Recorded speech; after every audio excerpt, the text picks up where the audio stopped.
curso na Escola Bíblica Dominical aqui do Noroeste, e o tema é a doutrina do fim dos tempos. Tá? Esse é o tema que nós vamos tratar. Antes de nós iniciarmos, vamos fazer uma oração? Vamos pedir a bênção de Deus sobre nós. Senhor amado, Deus querido, obrigado, Senhor Deus, pela oportunidade que tivemos há pouco de participarmos do culto solene. E agora, Senhor Deus, mais uma oportunidade que temos de nos debruçarmos na Tua palavra, tratando sobre esses assuntos que são tão importantes, Pai, que mostra para nós que a Tua palavra, ela tem um propósito, ela tem um fim, ela é teleológica, Senhor Deus. Ela está sendo conduzida pelo Senhor até um determinado momento, aonde viveremos, Senhor Deus, para sempre contigo. Deus amado, fale conosco agora, Senhor Deus. Abra o nosso entendimento para compreendermos a Tua santa palavra. Eu peço isso no nome de Jesus, o nosso Senhor. Amém. Irmãos, então nós estamos iniciando a nossa nova classe da Escola Bíblica Dominical, nosso novo curso, que é sobre a doutrina do fim dos tempos, que popularmente nós chamamos de escatologia. Qual é o cronograma das nossas aulas? O que nós vamos estudar? Nós vamos estudar 10 aulas, tá? São 10 assuntos dentro dessa temática maior, que é a escatologia. Nós vamos hoje estudar a perspectiva escatológica da Bíblia. Nós veremos que escatologia está relacionado não somente a alguns livros da Bíblia, como Daniel, Apocalipse, Ezequiel, Mateus 24, mas a Bíblia como um todo ela é escatológica. Na próxima aula nós vamos falar do sentido da história. Quem é que conduz a história? Nesse mundo com tantas guerras, rumores de guerras, quem é que está conduzindo tudo isso? Uma guerra lá na Palestina, uma guerra em Israel ali, Israel com o Irã, né, Israel na faixa de Gaza. Existe um Deus que está conduzindo tudo isso? Certamente. Nós veremos que Deus conduz a história. Depois nós teremos uma aula sobre a tensão entre o já e o ainda não, que é as coisas que nós já recebemos, mas coisas que ainda nós receberemos. Nós não temos tudo ainda na plenitude.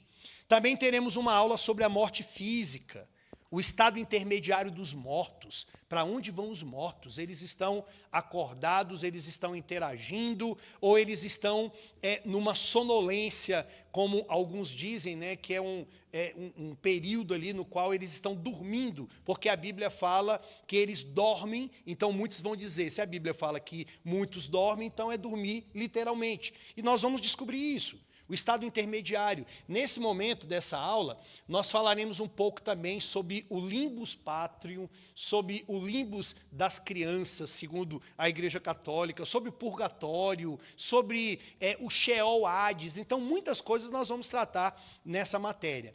Depois, nós falaremos sobre os sinais da vinda de Cristo, a segunda vinda de Cristo propriamente, as 4 posições sobre o milênio, a grande batalha escatológica e novos céus e nova terra. Então, nós temos aqui um curso completo sobre escatologia, sobre o fim dos tempos. Que Deus nos abençoe. Tá? Eu peço a vocês que não se restringam somente à aula. Tá? Então, eu vou indicar livros, eu posso indicar também alguns professores na própria internet que você pode pesquisar, a gente conversar também depois. Então, é importante que vocês compreendam esse tema da escatologia. Ok, dito isso, então nós vamos para a nossa primeira aula, que é a perspectiva escatológica da Bíblia. Qual é o objetivo dessa matéria, dessa aula de hoje?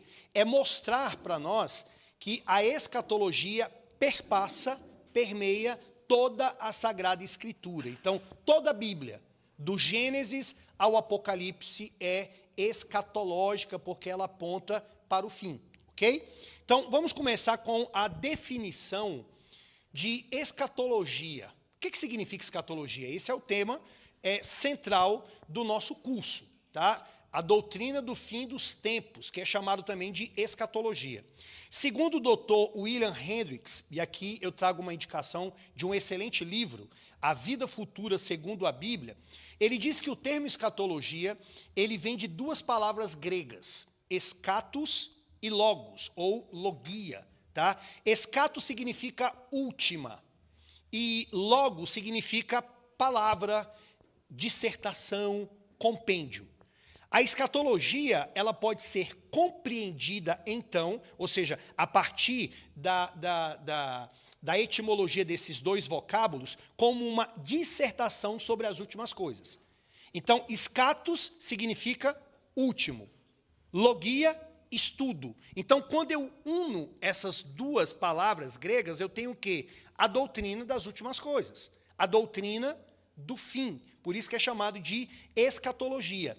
Escatologia, segundo o Dr. Hendricks, diz respeito às coisas que irão acontecer por último, ou seja, no fim da vida terrena do homem, mas também se refere às coisas que ocorrerão posteriormente. Então, preste muita atenção nessa definição dele aqui. Escatologia, então, diz respeito às coisas que irão acontecer por último, no fim da vida terrena do homem, mas também escatologia se refere às que ocorrerão posteriormente. O que ele está dizendo com isso? Ele está dizendo que existe uma escatologia individual e uma escatologia geral. A escatologia individual é aquela que trata sobre as coisas que vai acontecer depois que nós morrermos. Então, eu chego o dia que o Senhor decretou para a minha morte. O que vai acontecer? Para onde eu irei? E o ímpio, para onde que ele vai? Ele vai estar acordado? Vai estar tendo contato com este mundo? Ele interage, não interage? Então, esse tipo de estudo é chamado de escatologia individual, pois vai tratar das coisas que dizem respeito a partir da nossa morte. Mas existe uma escatologia geral. A escatologia geral, ela vai tratar sobre as coisas que vão acontecer depois desse período da nossa morte. Por exemplo, hoje, obviamente, muitas pessoas estão na presença de Deus e já morreram. Muitas pessoas estão no inferno e já morreram. Mas algumas coisas vão acontecer depois que Cristo voltar, que vai impactar não somente nós, os vivos, mas também os mortos. Por isso que nós chamamos de uma escatologia geral. Ela vai tratar sobre os sinais da vinda de Cristo, sobre a vinda de Cristo, sobre a grande tribulação, sobre o milênio, sobre o juízo final, sobre novos céus e nova terra. Tá? Então, a escatologia, ela é dividida nesses dois aspectos, individual e também geral. Há um teólogo chamado Robert Leighton, na sua uma obra de dogmática, uma obra que é uma sistemática que ainda não foi traduzida para o português, ele diz assim, tá? E aqui eu vou trazer essa citação para trazer mais uma definição de escatologia. Enquanto o futurismo considera a maioria das referências escatológicas nas Escrituras como relacionadas ao tempo imediatamente anterior à parousia, que é a vinda de Cristo, e a escatologia realizada afirma que a maioria já foi cumprida, a escatologia inaugurada procura preservar uma tensão entre o cumprimento passado e a realização futura e completa. Então, nessa definição, a gente se depara com 3 termos aqui escatológicos. Ele está falando sobre futurismo, e o que significa isso. Ele está falando sobre uma escatologia realizada, e ele está falando sobre uma escatologia inaugurada. Então, futurismo, preterismo, que seria a escatologia realizada, e uma escatologia inaugurada. Vamos entender isso aqui. O futurismo quer dizer que muitas igrejas, muitos teólogos, eles acreditam que todas as coisas escatológicas, que são coisas do fim, elas ainda vão acontecer. Ou que a grande maioria, a vasta coisas que vão acontecer ainda estão por acontecer, é futura. Por isso que eles são chamados de futuristas. Por exemplo, existe muitos intérpretes, principalmente da ala dispensacionalista, quando eles vão interpretar o livro do Apocalipse, eles acreditam que a maioria das coisas elas são futuras. Elas ainda vão acontecer. Então, a gente tem um grupo de pessoas que estudam a escatologia que vão dizer bem assim, olha, essas coisas é para o futuro. Essas coisas ainda vão acontecer. Mas existe um outro grupo que é chamado de preteristas, que eles acham que quase tudo já se cumpriu, já ocorreu lá no ano 70, depois da primeira vinda de Cristo. A queda do templo, justamente ali naquele... Eles vão acreditar o seguinte, que com a destruição do templo, com a chegada ali daquele período dos romanos tomando Jerusalém, então para eles a escatologia ela não é tanto para o futuro, porque muitas coisas já aconteceram lá atrás. Esse grupo, a gente vai ter um grupo parcial, tá? E esse é até correto, o grupo parcial seria assim, olha gente, de fato, muitas coisas já se cumpriram no ano 70, ok? Muitas coisas aconteceram ali, mas outras coisas ainda vão acontecer, ainda está para o futuro. Então, nesse grupo parcial, nós vamos ver ao longo do nosso curso que existem os pós-milenistas, que são pessoas que acabam entrando muito dentro dessa linha. Olha, a gente tem que olhar lá para trás o que aconteceu, mas ainda coisas que vão acontecer. Mas existe um preterista, que é um preterista radical. Esse aí, meus irmãos, é quase que uma heresia. É aquele que vai dizer o seguinte, tudo já aconteceu, inclusive o Senhor já veio no ano 70. Tá? Então, essa é uma linha radical que a maioria dos reformados rejeitam essa perspectiva. Tá?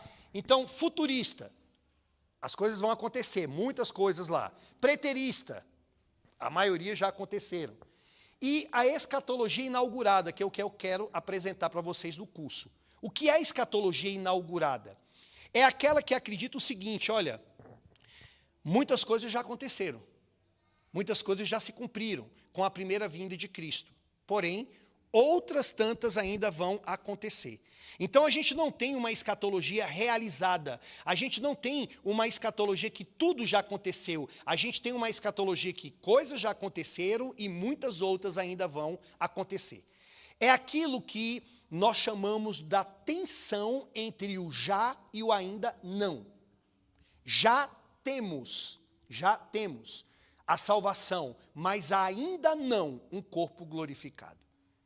Já temos a presença do Espírito Santo, mas ainda não a plenitude do Espírito Santo na nossa vida.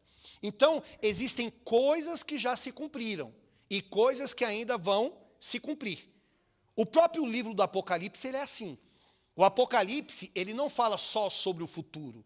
O Apocalipse também fala do passado. E quando ele fala do passado, ele está mostrando principalmente a primeira vinda de Cristo, a morte de Cristo na cruz. Porque o futuro, ele só é certo, só é eficaz, só será abençoado para nós por causa da primeira vinda de Cristo.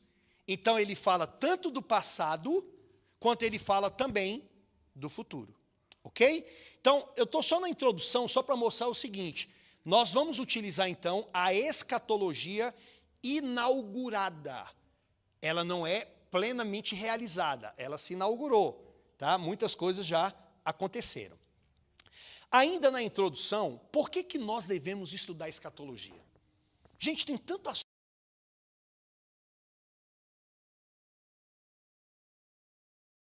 Aqui 10 motivos de nós estudarmos, ou 10 razões para nós estudarmos a escatologia. Primeiro, devemos estudar para compreender o propósito do Criador. O mundo tem um propósito. Deus colocou um propósito em tudo isso, e a escatologia vai nos mostrar isso. Devemos estudar para ver mais da glória de Cristo. Devemos estudar para saber a direção da história. Meu Deus, é tanta guerra, é tanta violência, são tantas coisas ruins. Existe um sentido em tudo isso? Será que Deus ele está sabendo o que está acontecendo conosco? Será que Deus está sabendo dessa nossa geração, que é uma geração que sofre tanto com ansiedade, que sofre tanto com depressão, que sofre tanto com violência? Existe um sentido nisso? A escatologia vai mostrar que sim. Devemos estudar também para evitarmos sermos abalados por falsas doutrinas. Devemos estudar para crescermos em esperança. Aqui, se a gente pensar no aconselhamento bíblico, a escatologia, ela é uma grande esperança que é dada para o povo. A esperança de que Cristo voltará. A esperança de que Deus está no controle da história. A esperança de que nós recebemos já muitas coisas maravilhosas, mas ainda receberemos mais ainda pela graça de Deus quando Cristo voltar. Devemos estudar para nutrirmos santidade. Porque até a volta dele, como que nós devemos andar? Em santidade. Devemos estudar escatologia para consolar uns aos outros. É interessante, tem uma obra de aconselhamento bíblico, que é aconselhamento cristocêntrico.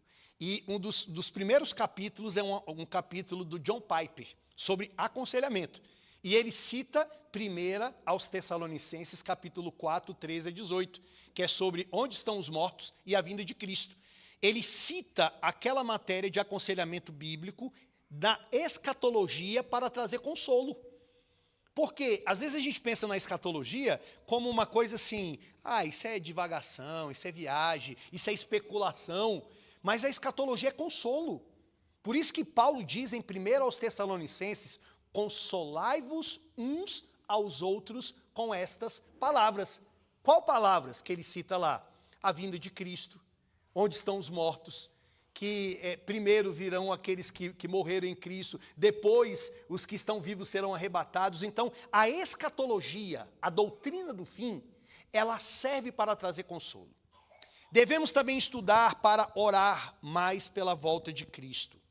Devemos estudar para trabalhar no ministério com antecipação. E o 8, que eu não li, devemos estudar para deixarmos de amar este mundo. Então, tem vários pontos aqui que é importante, e só falando para vocês, avisando que eu vou disponibilizar todo esse material para vocês consultarem em casa depois com muita calma, com muita tranquilidade.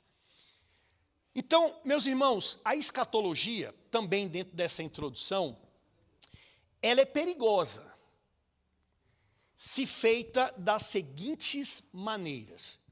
Ela é perigosa se ela é feita através da especulação, ao invés de um estudo bíblico. Então, tem pessoas que só querem especular, mas não querem ir a fundo na Bíblia. Ela é perigosa se o alvo é fixar datas em vez de uma esperança vigilante. Muitas seitas nasceram fixando datas para a vinda de Cristo. Eu me lembro lá em Bom Jesus, meus irmãos, um irmão que nós tínhamos ali, e ele estava fixado na sua mente de que tinha um meteoro, que aquele meteoro estava vindo, e que as pessoas tinham então que estocar alimentos, e ele saía falando para todo mundo isso. E isso trouxe problema, obviamente, para ele, para a família dele, perdeu o emprego, aconteceu uma série de coisas. Porque é uma escatologia, especulativa, de fixação de datas, ao invés de ser uma escatologia de uma esperança vigilante. O Senhor vai voltar. Também, a escatologia ela pode ser perigosa quando o alvo dela é a divisão ao invés de mansidão humilde. Então, olha só na IPB, nós vamos ver nas nossas aulas lá da frente, que a gente tem, no mínimo, aí, duas posições que predominam. A gente tem o amilenismo, que é bem maior, e a gente tem o pós-milenismo. São membros da igreja presbiteriana que têm visões diferentes sobre o milênio. Mas, se a gente sair do nosso escopo ali, da IPB, a gente tem outros irmãos, queridos irmãos, salvos pelo nosso Senhor Jesus Cristo, que eles creem num pré-milenismo, que outros creem num pós-milenismo. Sabe, são outras perspectivas. Então, qual que é a ideia? A gente vai ter uma linha? Provavelmente. Mas para a gente ficar brigando com eles e achar que só nós que sabemos e eles não sabem de nada, não é assim. Então, a ideia não é promover divisão, tá? A ideia é a gente ter um entendimento saudável, escrituristicamente, mas entendendo que em alguns pontos não há uma convergência, não há uma posição única dentro da igreja. E também ela é perigosa quando ela é feita com ideias teóricas em vez de doutrinas práticas. Gente, isso aqui não é só na escatologia, tá?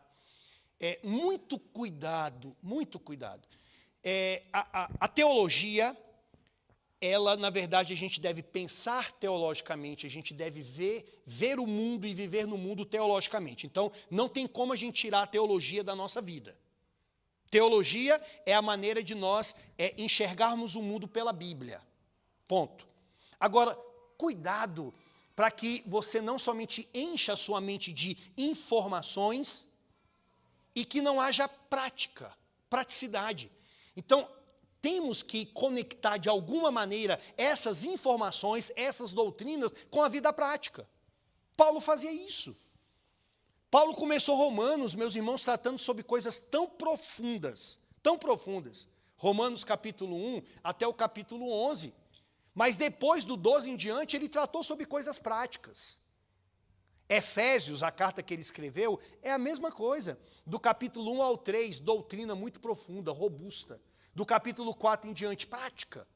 Então, essa doutrina da escatologia, ela não pode ficar somente naquela questão assim, da briga, da utilização das redes sociais para ficar falando e brigando e tal. Meu irmão, como que você vai conectar isso no seu coração, na educação dos seus filhos, na sua vida, na santidade, na pureza, na piedade? Essa é a questão. Lembre-se de Paulo, consolai-vos uns aos outros com estas palavras. Escatologia para Paulo não era apenas uma robustez na mente, na psique, mas também era algo que descia ao coração do ser humano. Sei que foi uma introdução longa, mas eu acho que ela é importante, tá? Mas vamos então avançar para propriamente a nossa aula de agora, tá? Olha o que o Huckman, mais uma obra que eu recomendo para vocês, A Bíblia e o Futuro, ele diz assim: para entendermos corretamente a escatologia bíblica, precisamos vê-la como um dos aspectos integrantes de toda a revelação bíblica. A escatologia não deve ser vista como algo encontrado apenas em livros tais como Daniel e Apocalipse, mas como dominando e permeando toda a mensagem da Bíblia. Muitos estudiosos da Bíblia, eles acreditam que um dos temas centrais da Bíblia é a escatologia. Porque a Bíblia como um todo sempre vai apontar para frente. Seja lá no Antigo Testamento, a igreja vivia na expectativa da vinda do Messias, a primeira vinda. E aí a gente chega no Novo Testamento. A igreja, ela vive na expectativa da segunda vinda de Cristo. Então, em todos os momentos da história, o que nós temos é o quê? A igreja olhando para frente, na expectativa de se cumprir uma série de promessas que o Senhor fez na Bíblia. Então, toda a Bíblia é escatologia. É isso que o Huckman está dizendo. Ele está mostrando que a escatologia não deve ser pensada assim, é Apocalipse, Daniel, Mateus 24, Lucas. Não, é a Bíblia como um todo. Toda a Bíblia mostra essa importância de nós olharmos para frente. É interessante, eu ia ler aqui mais uma vez o Robert Leighton, tá? Mas eu vou resumir o que ele diz. Ele mostra que isso é um fato, que a Bíblia diz para nós olharmos para frente, que ela não se resume, ou ela não vai finalizar com um novo céu e uma nova terra. Ou seja, a ideia não é essa. Você está aqui, você é um crente, você é salvo, mas você ainda é um pecador, você ainda não tem um corpo glorificado, aí Cristo vai voltar, você vai para o juízo final, e depois você vai para um novo céu e uma nova terra. E aí, para nós, parece assim, acabou. Mas não acabou. Ou seja, você vai ter uma eternidade pela frente de aprendizado, de conhecimento. Nunca haverá um momento nessa eternidade que você não aprenderá alguma coisa de Deus, alguma coisa sobre o Filho, sobre o Espírito. Então, pegando as palavras do John hoje aqui na pregação, quando ele falou de pedagogia, a eternidade é uma pedagogia eterna, contínua. Você sempre vai aprender, sempre vai crescer. Então, nunca haverá um momento que você não vai olhar para frente. Ainda que você também vai olhar para para trás. Por quê? Olhar para frente, sabendo assim, eu estou na glória. Por que que eu estou na glória? Porque lá atrás, o Filho de Deus morreu por mim naquela cruz. Porque lá atrás, a pena dos pecados que eu cometi caíram sobre Cristo. E por causa disso é que eu estou salvo, por causa dele, da obra dele. Então, a gente sempre vai olhar para frente, mas também dando uma olhadinha lá atrás, sobre o Cordeiro de Deus que foi morto por nós. Então, daqui para frente, preste atenção, a nossa aula é a perspectiva escatológica da Bíblia. E o que eu estou falando para vocês é que a escatologia é toda a Bíblia e toda ela aponta para frente. Vejamos então isso. Primeiro, a gente tem o Antigo Testamento. O Antigo Testamento, meus irmãos, tinha uma igreja ali. Tinha um povo de Deus. Eles tinham sacramentos, havia uma igreja, a igreja do Senhor lá. E esse povo vivia como? Eles viviam olhando para a frente. Eles aguardavam o cumprimento de algumas promessas feitas por Deus. E a promessa principal era a promessa do Redentor vindouro. Olha o que o texto de Gênesis 3,15 nos diz.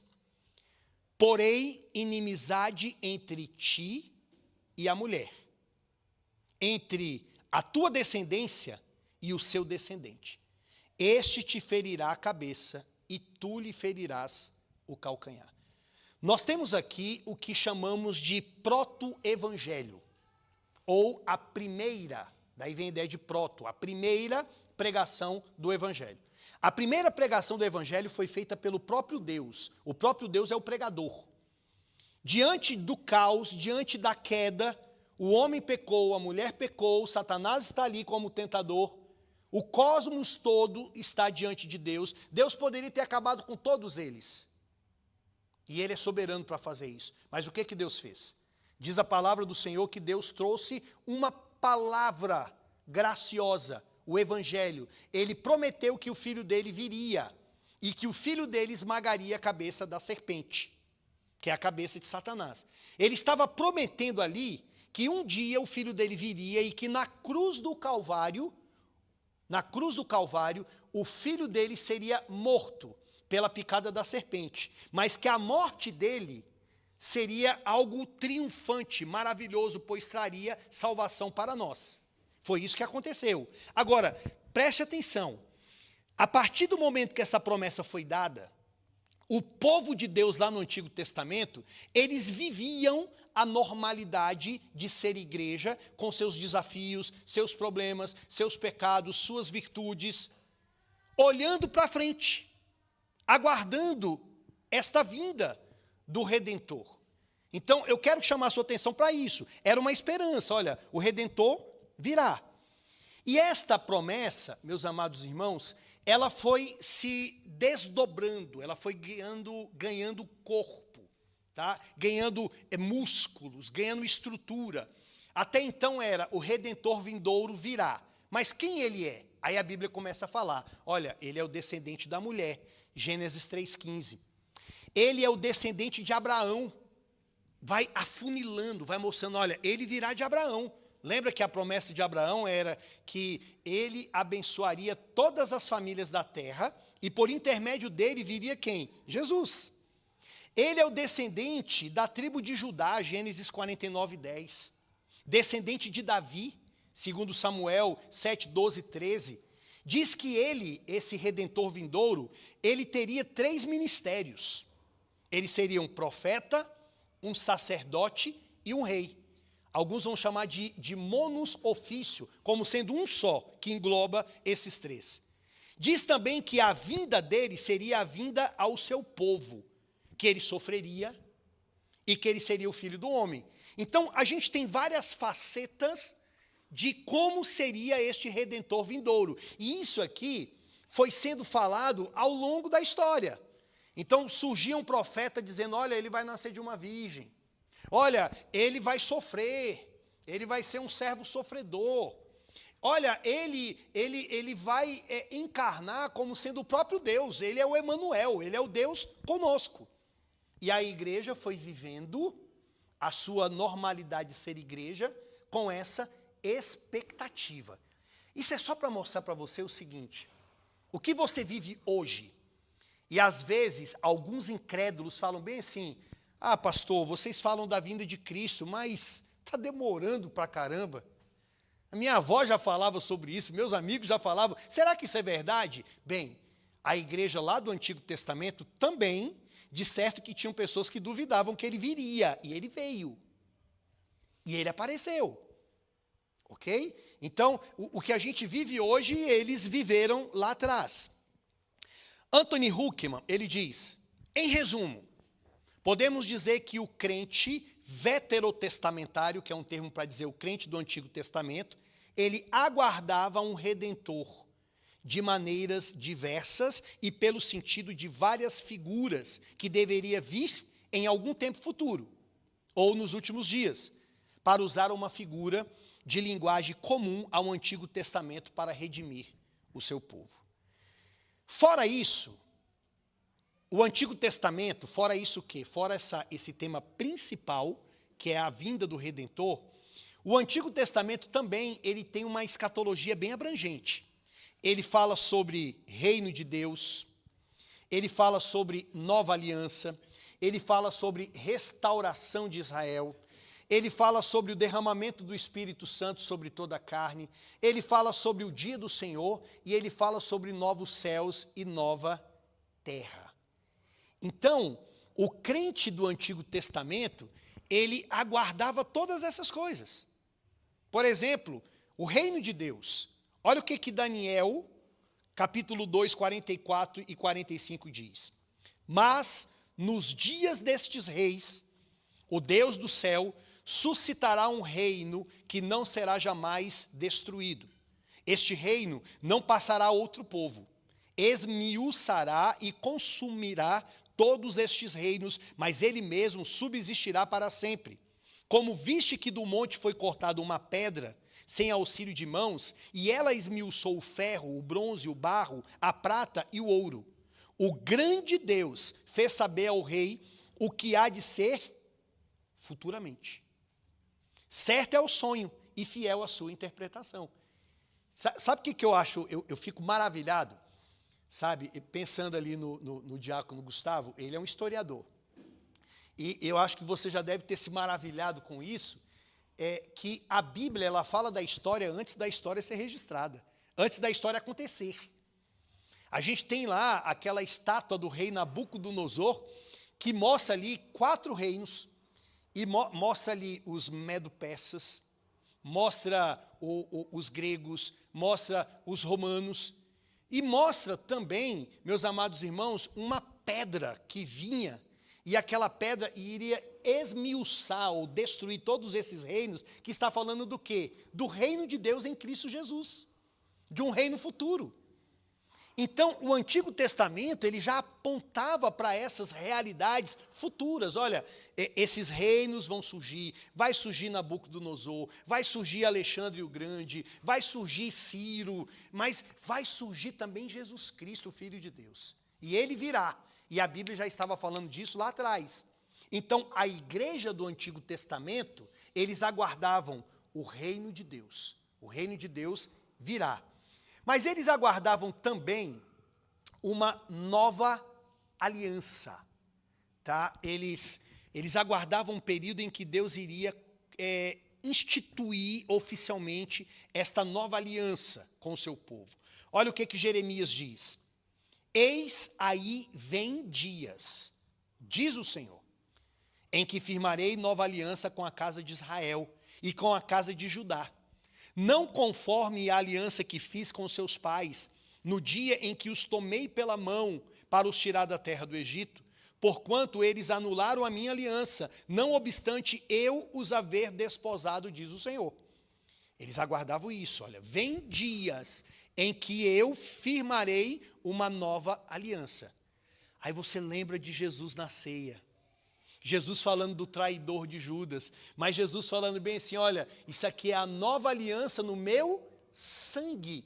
Ou seja, a Bíblia não é uma colcha de retalhos, mas a Bíblia ela se conecta.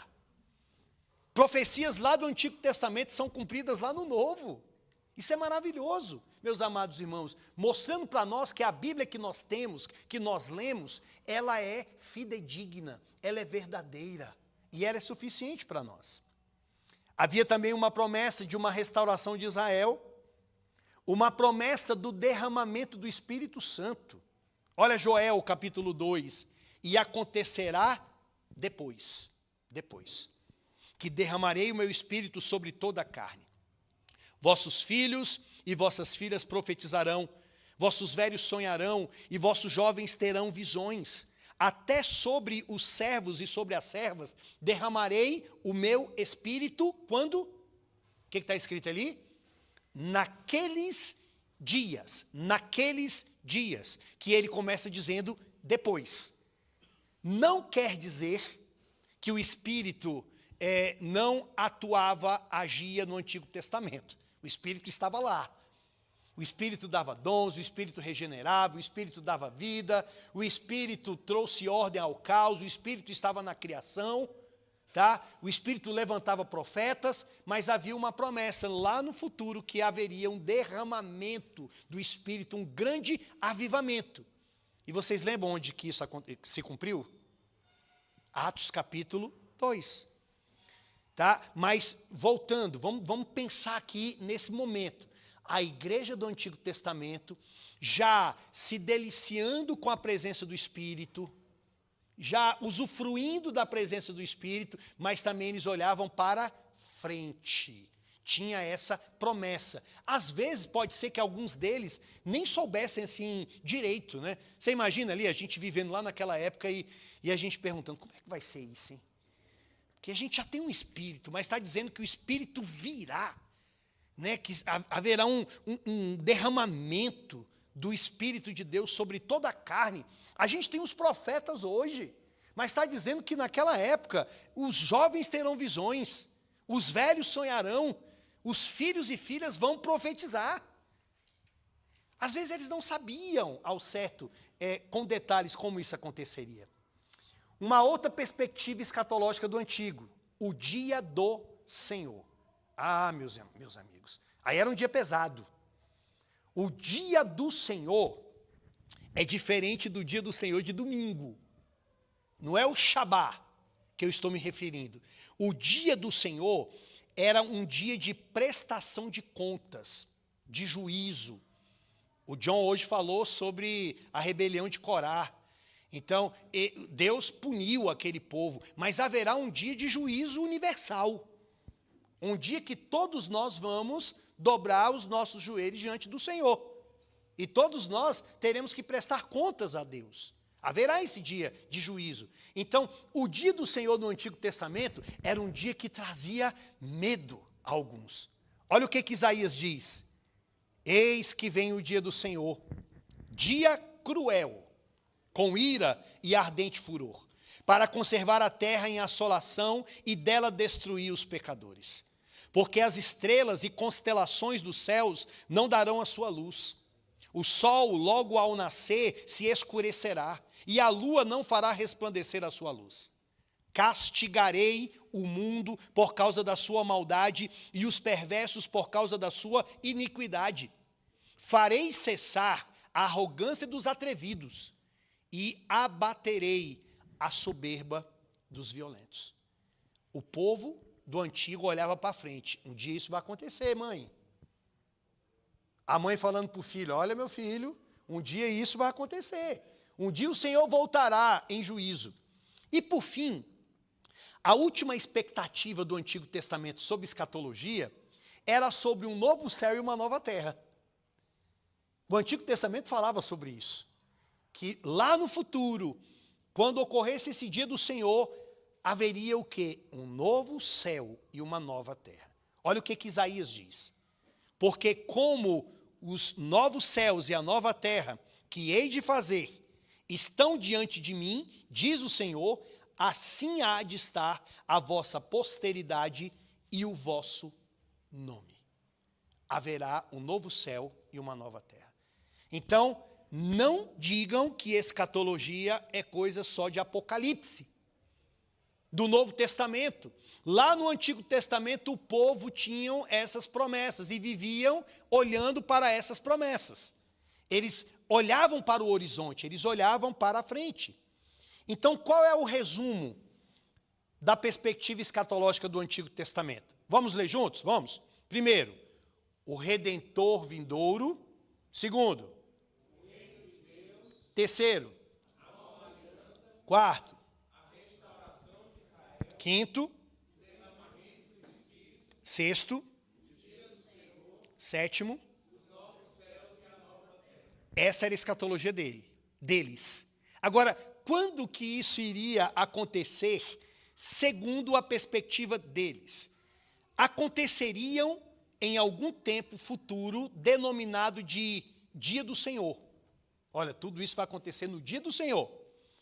Outros falavam nos últimos dias, ou nos dias vindouros, ou naqueles dias.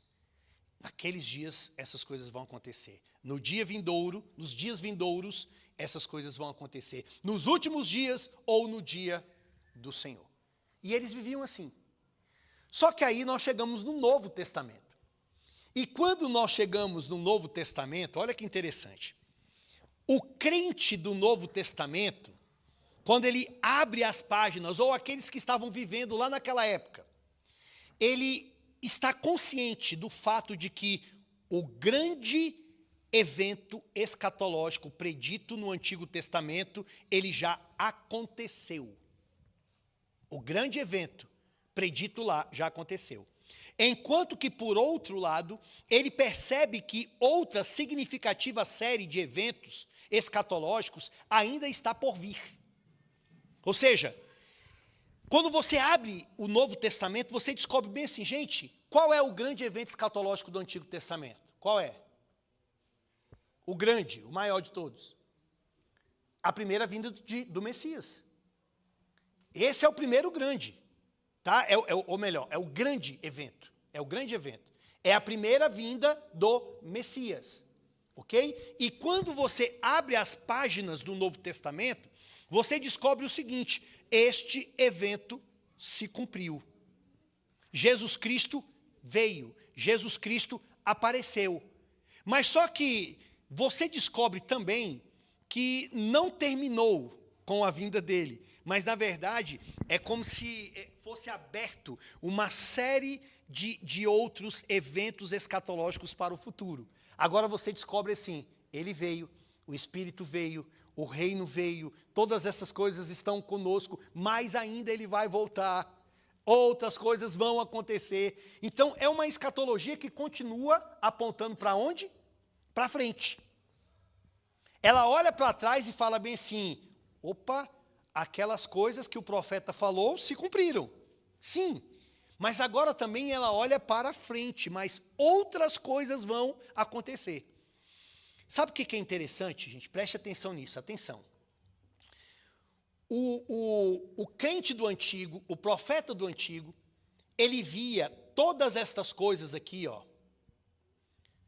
Dia do Senhor, últimos dias, todos aqueles eventos, ele via como uma única coisa que iria acontecer, todas elas, em um único momento, no dia do Senhor, nos últimos dias, nos dias vindouros ou naqueles dias. O que ele não sabia é que, na verdade, havia mais uma série de coisas que iria acontecer depois dessa primeira vinda. Então, ele limitava tudo à primeira vinda de Cristo. Eles não tinham essa noção que nós temos, porque a gente tem a Bíblia agora completa, de que haverá uma segunda vinda, de como será essa segunda vinda. Eles não tinham, para eles era um único momento, uma vez só. E aí quando você abre as Escrituras, você descobre, olha, são dois. Eu não sei se eu vou conseguir explicar direitinho, mas é igual quando você está fazendo uma viagem, que você vê ali, você vê montes, né? Você está viajando de carro ou de ônibus, e você vê dois montes lindos, assim, duas montanhas, e você acha que eles estão pertinho, né? Você está passando aqui, você...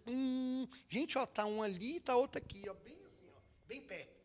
Só que depois, dependendo do local onde você esteja, você descobre que, na verdade, a distância é enorme. sabe? Há um distanciamento, eles não estão tão próximos assim. Assim também são esses eventos escatológicos. Existe esse primeiro grande momento, que é a primeira vinda de Cristo. E existe essas coisas que acontecerão como consequência dessa primeira vinda de Cristo, que vai culminar com a segunda vinda dele. Ok? Entenderam, gente?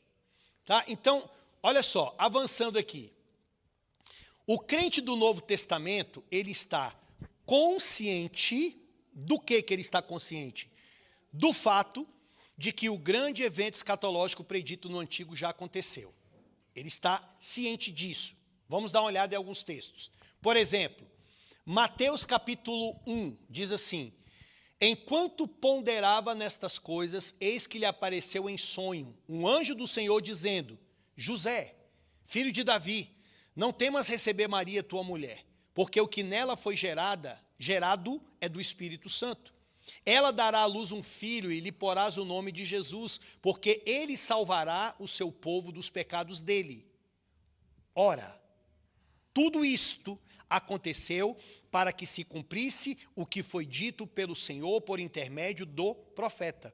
Eis que a virgem conceberá e dará à luz um filho, e ele será chamado pelo nome de Emanuel, que quer dizer Deus conosco. Então, ele está citando o Antigo Testamento, mas ele está dizendo, olha, tudo isso que está se cumprindo aqui, que está ocorrendo, está cumprindo aquela profecia lá do Antigo Testamento. E eu acho muito interessante Mateus, tá? Já falei isso para vocês. Mateus, cronologicamente, ele não é o primeiro livro do Novo Testamento. Os primeiros livros são as cartas de Paulo. Foram escritos em primeiro lugar. Mas por que Mateus está ali como o primeiro livro do Novo Testamento?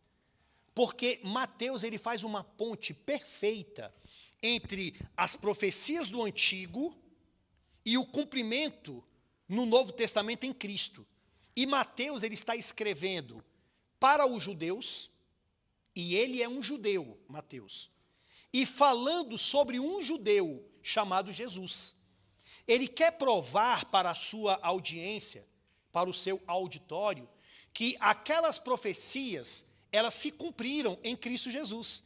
Por isso que, vez por outra, você vai encontrar ele dizendo, ora, tudo isto aconteceu para que se cumprisse o que foi dito pelo Senhor por intermédio do profeta. Então, ele quer provar. Ele é tão interessante, gente, porque ele quer mostrar que Moisés falou sobre Jesus. Moisés falou, olha, sobre um profeta que virá depois de mim. E Moisés escreveu 5 grandes livros, que a gente chama de Pentateuco. E Mateus estruturou o seu evangelho em 5 grandes discursos. 5 grandes ensinos. Então, não é uma coincidência, mas foi proposital. Ele escreveu com este intuito de mostrar, olha, Jesus é superior a Moisés. Jesus ele veio e Moisés falou sobre ele. Tá? Então, por isso que ele quer mostrar tudo isso. Irmãos, olha que interessante isso. Só a Bíblia faz isso, somente a Bíblia. A Bíblia dá riquezas de detalhes sobre o Messias. Ela fala sobre o seu nascimento, que aconteceria em Belém. Ela fala sobre a sua fuga para o Egito, sua rejeição pelo povo, sua entrada triunfal em Jerusalém, sua venda por 30 moedas de prata. Ela fala sobre ele ter sido pregado numa cruz. Fala onde? Lá no Antigo Testamento. Não é depois do fato ter acontecido. Lá no Antigo Testamento falava sobre isso, antes disso acontecer. Ela fala o fato dos soldados lançarem sortes, de nenhum dos seus ossos ter sido quebrado, dele ter sido sepultado com um rico, fala da sua ressurreição, fala da sua ascensão. Olha a riqueza de informações que a Bíblia trata sobre Jesus Cristo lá no Antigo Testamento. Qual livro fora a Bíblia é assim? Mostre-me, porque eu quero aprender, porque até hoje eu não vi. Não existe nenhum livro com essa riqueza de informações, de detalhes, onde mostra que tudo aquilo que aconteceu com Cristo já foi predito lá no Antigo Testamento. Por quê? Porque tinha um Deus que estava conduzindo a história. Tinha um Deus que estava mostrando que tudo aquilo tinha um propósito. Gênesis 3,15, o meu filho vai nascer, ele vai nascer de uma virgem, ele virá da tribo de Judá, ele é um descendente de Abraão. Gente, isso é fantástico, isso é maravilhoso. Por que o povo de Judá não foi destruído no cativeiro babilônico? Por que eles não deixaram de existir ali? Porque havia uma promessa de que ele tinha que vir daquela tribo. Está entendendo? Por que as coisas elas não vão acontecer de outra maneira, mas é da maneira como Deus pré-ordenou. Avançando e quase terminando, nós temos também, nessa perspectiva do Novo Testamento, que o grande evento escatológico do Novo já aconteceu. Os escritores do Novo Testamento, eles estão conscientes de que eles já estão vivendo nos últimos dias. Então, imagina, o que eles chamavam de últimos dias? São os dias que começaram a se cumprir essas coisas lá do Antigo. A vinda do Messias, o derramamento do Espírito. Por exemplo, Atos 2,15. Quando Pedro começa a pregar, quando o Espírito vem, o povo falando em línguas, aí ele diz, estes homens não estão embriagados, como vindes pensando, sendo esta a 3ª hora do dia. Mas o que ocorre é o que foi dito por intermédio do profeta Joel. E acontecerá nos últimos dias, diz o Senhor, que derramarei o meu espírito sobre toda a carne. Vossos filhos e vossas filhas profetizarão. Vossos jovens terão visões. E sonharão os vossos velhos. Então, a Bíblia, o Novo Testamento, vai chamar o que nós estamos vivendo hoje de últimos dias. Também de plenitude do tempo, fins dos séculos, ou a última hora. A última hora. Então, nós estamos vivendo os últimos dias, e os últimos dias já fazem quanto tempo? Mais de 2000 anos. Desde o momento que Cristo veio, foi inaugurado esse últimos dias, que está indo para o último dia. Percebam, nós estamos nos últimos, indo rumo ao último dia. O último dia é o dia do Senhor, como os irmãos do Antigo Testamento chamavam, é o dia do juízo, é o dia da vinda de Cristo. Estamos em um período indo para outro, tá? Nós podemos ver isso claramente aqui, ó. Por exemplo, vejam que a Bíblia, o Novo Testamento, ele fala do que tem hoje, que nós estamos vivendo, e de coisas que irão acontecer. Por exemplo, Lucas 18:30, que não receba no presente muitas vezes mais, e no mundo por vir a vida eterna. Mateus 12:32, se alguém proferir alguma palavra contra o Filho do Homem, ser-lhe-á isso perdoado. Mas se alguém falar contra o Espírito Santo, não lhe será isso perdoado, nem neste mundo, nem no porvir. Olha, futuro. Eu sei, replicou Marta, João 11:24, que ele há de ressurgir na ressurreição no último dia. Olha isso aí, gente. Não são nos últimos. Os últimos nós estamos vivendo. Mas ela está falando sobre o último. Último, na perspectiva escatológica de João, é esse momento final. Esse momento da vinda de Cristo.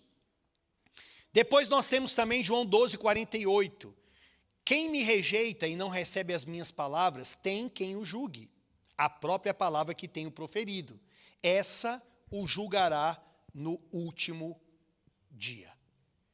Então, vamos fazer uma timeline aqui. Vamos dar uma analisada. Então, a gente tem a criação. Ok? Deus criou tudo. A gente tem a era passada. Nós temos lá os nossos irmãos do Antigo Testamento, com toda uma perspectiva escatológica. E aí a gente tem a primeira vinda de Cristo. Essa primeira vinda é chamada esta era, os últimos dias, o fim das eras. E tudo isso está indo rumo à segunda vinda dele. Que a segunda vinda dele, que é que nós estamos esperando, biblicamente é chamada de a era por vir. O último dia. o fim da era.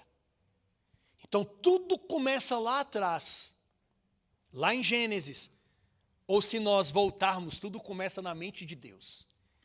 Tudo começa nos decretos de Deus, antes dele criar o mundo. E ele cria, então, o mundo. E ele cria o mundo com um propósito. E o propósito é nos conduzir para esse momento futuro. Por isso que a Bíblia, lá em Romanos, no capítulo 8, ela fala que aqueles que ele de antemão conheceu, a estes ele predestinou. Aos que predestinou, chamou. Aos que chamou, justificou. E aos que justificou, glorificou. Então, percebam que há um propósito na mente de Deus. Começa com o amor dele na eternidade, ele te amou, e termina com a tua glorificação, que será na era por vir, no último dia, no fim da era. Então, se hoje está difícil, se temos luta, se temos problemas, se temos luta conosco, o nosso pecado, o nosso coração, se temos problemas físicos, se temos problemas emocionais, se passamos por tantas coisas ruins, qual que é a esperança escatológica? A esperança escatológica é que Deus está te conduzindo, está te levando para este momento que será a glória. Ah, pastor, mas até lá eu vou morrer. Sim, você vai morrer. Mas você vai direto para a presença do Senhor, para os braços do Senhor. E depois você não vai ficar restrito à morte, porque Ele vai voltar e Ele vai trazer você. E você vai se encontrar com Ele nas nuvens, na glória, ali nas nuvens com o Senhor, e você irá para a glória. Então, há uma questão que a gente chama de teleológica, de telos. Há um fim, um propósito em tudo isso. Deus é o condutor dessa história. Deus começou aqui e Ele vai conduzir você até o final. Então, resumo da perspectiva escatológica do novo. O grande evento escatológico predito no Antigo Testamento já aconteceu. Jesus já veio. Aquilo que para escritores do Antigo representava um movimento é visto agora como envolvendo dois estágios. Vocês entenderam isso, né? A era presente e a era do futuro. Então, qual é a conclusão dessa aula? Da primeira aula do nosso curso. Toda a Escritura é escatológica. Toda a Escritura é escatológica. Não apenas Apocalipse ou outros livros, mas toda. Toda a Bíblia aponta para frente. Nós estamos caminhando para o fim da história da redenção. Atenção, atenção. Nós não estamos caminhando para o fim do mundo. O mundo não vai acabar. Nós não estamos caminhando para o fim das pessoas. As pessoas não deixarão de existir. Não haverá um aniquilacionismo, como algumas seitas pregam. Nós estamos caminhando para o fim da história da redenção. O fim da história da redenção. O propósito de Deus é te glorificar, mas você não está glorificado ainda.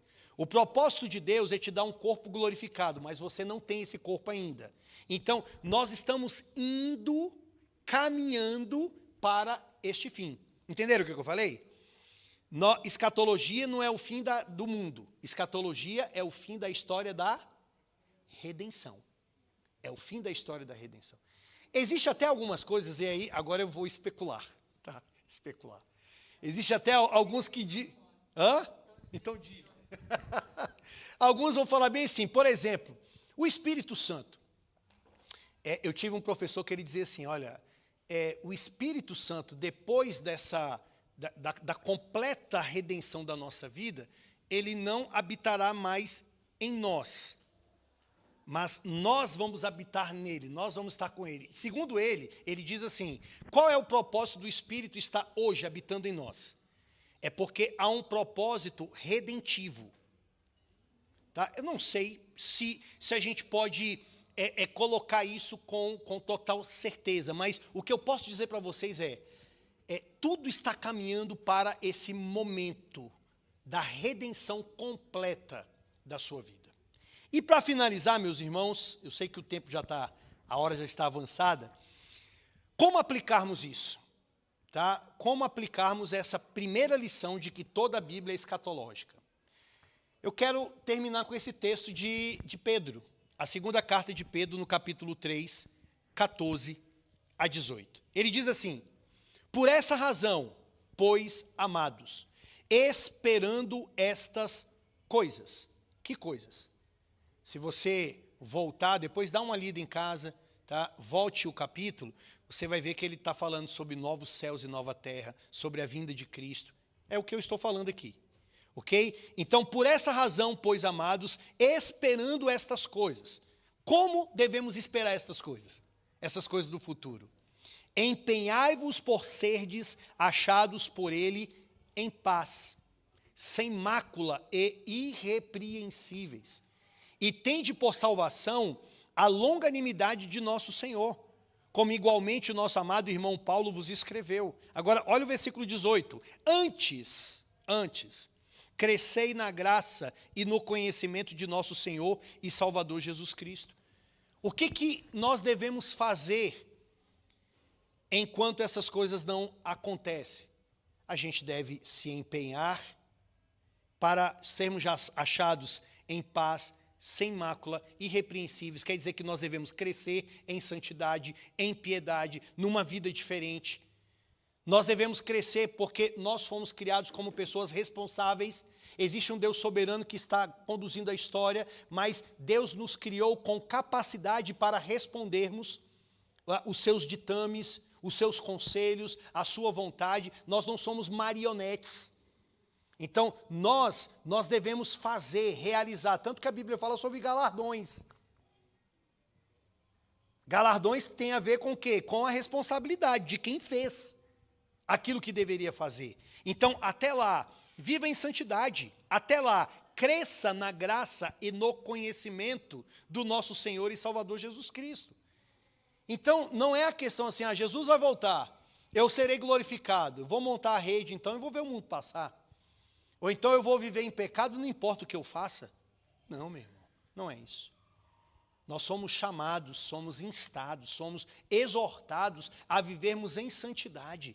Nós somos exortados a vivermos de forma ética, como sal, como luz neste mundo. Até lá. Então, a santidade está aí nesse meio, nesse miolozinho. Até a volta do nosso Senhor e Salvador Jesus Cristo. Então, essa é a nossa primeira aula. A nossa primeira aula, ela tratou sobre isso. A perspectiva escatológica da Bíblia. Na próxima aula, espero vocês, se Deus quiser, nós vamos então estudar sobre o sentido da história. Quem é que conduz a história? Amém, meus irmãos? Vamos orar. Daqui a pouco, se vocês quiserem fazer perguntas, fique à vontade, a gente termina e a gente bate um papo, tá bom? Senhor Deus, obrigado, Senhor, por esta aula, obrigado por esse momento em que nós podemos aprender de que há uma escatologia pulsante e que permeia toda a Bíblia, e em todo momento, Senhor Deus, o teu povo, seja no período do Antigo Testamento ou do Novo Testamento, eles olham para frente, eles têm esperança nas suas lutas, nas suas aflições, e assim também, Senhor Deus, é conosco, em meio a tantos dilemas, e lutas, e choros, e lágrimas, e situações angustiantes, mas nós temos, Senhor Deus, promessas de que o Senhor no futuro enxugará todas as nossas lágrimas, de que o Senhor voltará para nos buscar, de que nós estaremos para sempre com o Senhor, de que nós devemos consolar uns aos outros com estas palavras. Obrigado, Deus amado. Continue conosco. Essa é a oração que eu lhe faço em nome de Cristo Jesus. Amém. Deus abençoe. Tá?